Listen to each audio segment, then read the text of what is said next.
Hello students, welcome back to dear class. आज हम लोग चैप्टर 1 स्टडी करेंगे, क्लास 9 का चैप्टर 1। 2022-2023 के लिए एक नया सेशन अभी स्टार्ट हुआ है, अप्रैल से स्टार्ट हुआ है। उनके लिए मैंने फर्स्ट लेसन स्टार्ट किया है। तो लेसन 1 जो है आपका वो है आपका नंबर सिस्टम। नंबर सिस्टम में आपको चैप्टर में क्या क्या बताया गया है, कई सारे नंबर्स के बारे में आपको इंट्रोडक्शन दिया गया है इस चैप्टर में। सबसे पहले हम बात करेंगे इस चैप्टर का जो है आपका नेचुरल नंबर।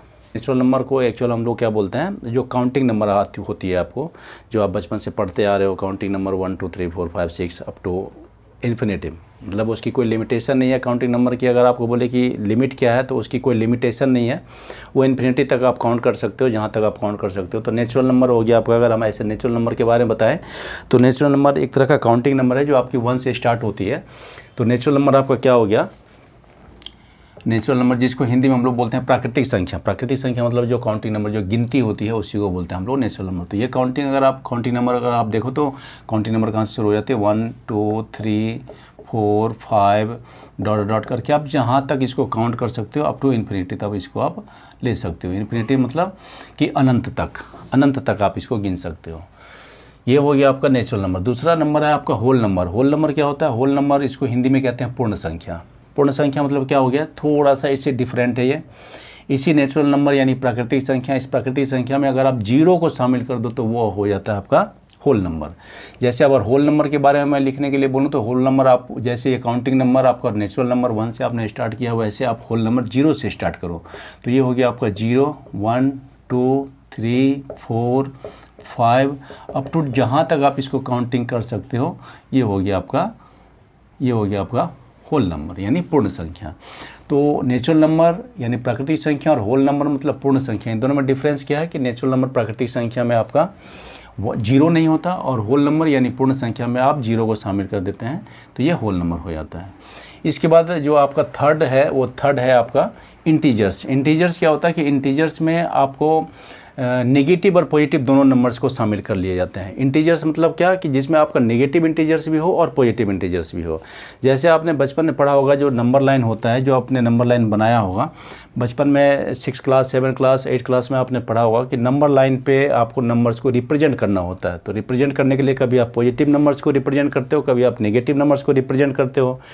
तो जैसे सपोज कीजिए कि मैंने ये 0 रखा है, इस 0 के इस तरफ आपके सारे पॉजिटिव नंबर्स आएंगे, यानी ये आपको +1 आएगा, फिर आपका 2 आएगा, और इधर अगर हम लें तो इधर हमारा -1 आएगा, इधर -2 आएगा। तो इस तरह से जो आपका नंबर्स हैं वो नेगेटिव नंबर्स भी आते हैं और पॉजिटिव नंबर्स भी आते हैं, प्लस वाले नंबर भी आते हैं और माइनस वाले नंबर्स भी आते हैं। तो इंटीजर्स अगर देखो तो इंटीजर्स में आपका क्या आ गया, नेगेटिव नंबर और पॉजिटिव नंबर दोनों आ गया। अच्छा, साथ ही साथ आपको इंटीजर्स में 0 भी शामिल होता है। तो अगर मैं इंटीजर्स की बात करूं, सपोज कर लो मैंने ये 0 ले लिया, 0 के बाद के आप नंबर ले लो, जैसे हमने ले लिया 1 2 3 अप टू जहाँ तक आप काउंट कर सकते हो, वो हो गया आपका। अच्छा, 0 से पहले जो नंबर्स होंगे वो नंबर्स क्या हो जाएंगे, आपका -1 हो जाएगा, फिर -2 हो जाएगा, फिर -3 हो जाएगा। इस तरह से आप इसको जहाँ तक काउंट कर सकते हो, ये भी आपका हो गया इंटीजर्स। इंटीजर्स मतलब क्या कि जिसमें आपका ये सारे पॉजिटिव इंटीजर्स हो गए, ये क्या हो गया, ये हो गया आपका पॉजिटिव इंटीजर्स, और इधर जो हमने लिया है ये सारे हो गए आपके negative integers.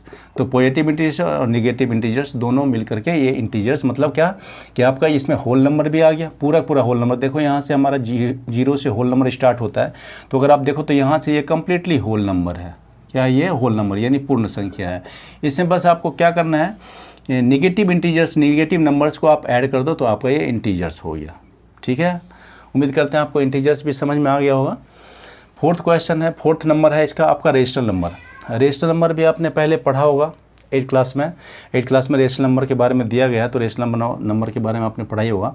Rational number actual क्या होता है कि the number that can be written in the form of p/q, यानी किसी भी नंबर को अगर हम p/q के फॉर्म में अगर लिख सकते हैं तो वो हो जाता है आपका रेशनल नंबर। अब p/q का फॉर्म क्या होता है, p/q का फॉर्म मतलब हो गया कि आप पहले से जानते होंगे, जिसको हम लोग p/q, जो 9th क्लास में ये p/q आपको जो बोला गया है, ये एक्चुअल में क्या होता है, ये नंबरेटर हो गया और ये डिनोमिनेटर हो गया। यानी कहने का मतलब ये है कि p/q फॉर्म का मतलब क्या हो गया, फ्रैक्शन। यानी अगर आप किसी भी नंबर को, जो भी नंबर को आप फ्रैक्शन में लिख सकते हैं, फ्रैक्शन यानी भिन्न के रूप में आप जिसको लिख सकते हैं, वो आपका रेशनल नंबर हो जाता है। तो रेशनल नंबर का अगर हम यहाँ पर बात करें तो रेशनल नंबर का डेफिनेशन क्या हो जाएगा कि the number that can be written in the form of p/q, यानी नंबरेटर एंड डिनोमिनेटर, यानी फ्रैक्शन के रूप में आप जिस भी नंबर को लिख सकते हैं वो सारे नंबर आपका रेशनल नंबर हो जाता है। अब यहाँ पर मैंने जितने नंबर लिखे हैं, आपको जितने नंबर यहाँ पर बोर्ड पर दिख रही है, ये सारे के सारे जितने भी नंबर्स हैं, इन किसी भी नंबर्स को आप p/q के फॉर्म में लिख सकते हैं, यानी न्यूमरेटर और डिनोमिनेटर के फॉर्म में लिख सकते हैं। कैसे लिख सकते हैं? सपोज कि मैंने एक 5 का बात किया, ये 5 लिखा हमने, इसमें आप देख रहे हो कि ये तो सिंगल नंबर है, ये तो फ्रैक्शन के फॉर्म में है नहीं, लेकिन अगर आप इसको 5/1 अगर लिख दो तो क्या हो जाएगा, ये इस नंबर में कोई चेंजिंग तो आएगी नहीं। क्या 5 में अगर आप 1 से डिवाइड करोगे तो 5 में 1 से डिवाइड करने के बाद तो वापस आपको 5 ही मिलने वाला है। आपका कोटेंट कितना आया? 5 ही आया, यानी इसका रिजल्ट क्या आता है? 5। यानी किसी भी नंबर के नीचे अगर आप 1 से डिवाइड कर दो तो उस नंबर में किसी तरह की कोई चेंजिंग नहीं आती है। इसका मतलब है कि जितने भी नंबर्स आप यहाँ देख रहे हो, इन सारे नंबर्स के नीचे 1 डाल करके हम इसको p/q के फॉर्म में चेंज कर सकते हैं। यानी इसका मतलब ये हो गया कि ये जितने नंबर्स हैं वो सारे के सारे नंबर्स आपके रेशनल नंबर्स हो सकते हैं, चाहे वो नेगेटिव रेशनल नंबर्स हो या फिर पॉजिटिव रेशनल नंबर्स हो। ठीक है, उम्मीद करते हैं ये भी समझ में आ गया होगा। 5 नंबर आपका है इरेशनल नंबर। इरेशनल नंबर क्या होता है?